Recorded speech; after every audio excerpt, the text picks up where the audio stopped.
Би сакала понатаму уште за тестовите да ми дозволите да образложам зошто. Затоа што цела оваа фама што се направи со самите локдауни и со маски, све се базира на тестовите. На база на тестовите. Кои се спорни. Се тестира и така натаму, има голем број на случаи и мора да се применат некакви мерки. Сега тестовите има еден PCR тест, тој се нарекува, нели, кој што најмногу се користи, и серолошки тестови. PCR тестот е многу интересен, пак јас имам тука доста материјал, се тоа може исто да се прочита на нашата веб страна odnazanas.com. Во Search само пишете тестови и ќе ви излезат две статии имаме од доктор Сречко Сладолев и една статија која што е збир на повеќе извори. Секогаш ги имаме референците од каде ги црпиме информациите, така што навистина тоа е една збирка на релевантни информации, би рекла. Изумителот, пронаоѓачот на оваа техника, Кери Мулинс, кој доби Нобелова награда во 1993 година, вели: значи, со овој тест може да се идентификува индивидуален специфичен вирус во рамките на вирусно семејство. Значи, ние сега имаме семејство коронавируси, па во него имаме специфика SARS, оној првиот, так, или сега имаме SARS-CoV-2.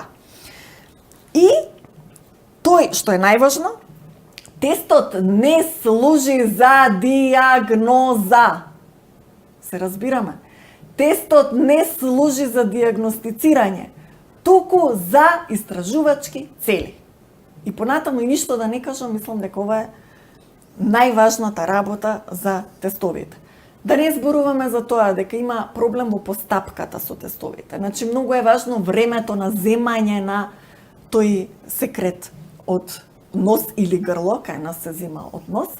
Значи, доколку во првите денови од, ако нели имате инфекцијата, се земе тестот, веројатноста да се покаже дека тестот е негативен е поголема отколку во подоснежните денови. Понатаму има и други примероци, други пракси околу овој тест. Навистина, многу ми е жал што не детално не ги видовме, меѓутоа еве да заклучиме на крај што кажуваат официјалните институции за тестовите. Значи, Агенцијата за храна и лекови, значи кај нив храна и лекови е воедно, кај нас е посебно храна, посебно лекови малмет, нели? Вели, откривањето на вирус на РНК со РТ-ПЦР не значи присуство на вирус кој може да предизвика инфекција. Значи, SARS-CoV-2 е РНК вирус. Тоа е многу важно се каже, значи не е ДНК, туку РНК вирус, а PCR тестот открива ДНК вируси. Сега они користат некаква методологија за да дојдат до РНК. Значи тоа е комплициран процес некаков. Меѓутоа FDA вели дека тоа не значи присуство на вирус кој може да предизвика инфекција. Што да го разложиме што значи? Ги имате сите симптоми на COVID, но вашиот тест е негативен.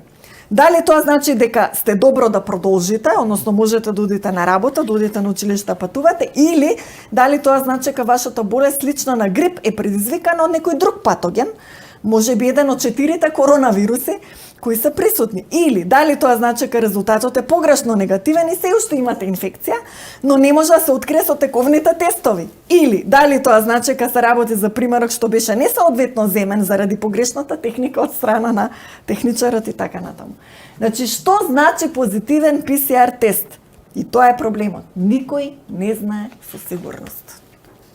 Италијански видесолог, инфектолог пред 2 дена ја предупреди светската јавност дека тестовите за корона се безсмислици. Апсолутно, ама тоа го знаеме одамна. Значи, ова се официјални, значи луѓе имаме тука од Центарот за контрола на болести, исто така што значи ако е позитивен, што значи ако е негативен. СЗО што кажува за тестот. Значи се е тоа напишано некаде на тие нивни страници. Значи јас сега очекувам од еден одговорен министер за здравство, наместо да шири паника, како што шири паника, тој треба да ја смири нацијата, ако навистина го љуби својот народ. Па да каже, чекајте, полека, вака е, така е, има проблеми со тестовите, дајте да потврдиме лабораториски кој навистина го има вирусот. Дали со серолошки тестови, мада и тие се проблематични, можете и за нив да прочитате. Навистина ве охрабрувам да прочитате за тестовите посебно, за да чисто сватите од каде доаѓа целата хистерија, а маските исто така за да видите дека или самите да донесете заклучок дали треба да ги носите или не. Жал ми е што немаме баш многу време. За вакцината исто имаме два сајта, многу добро разработени.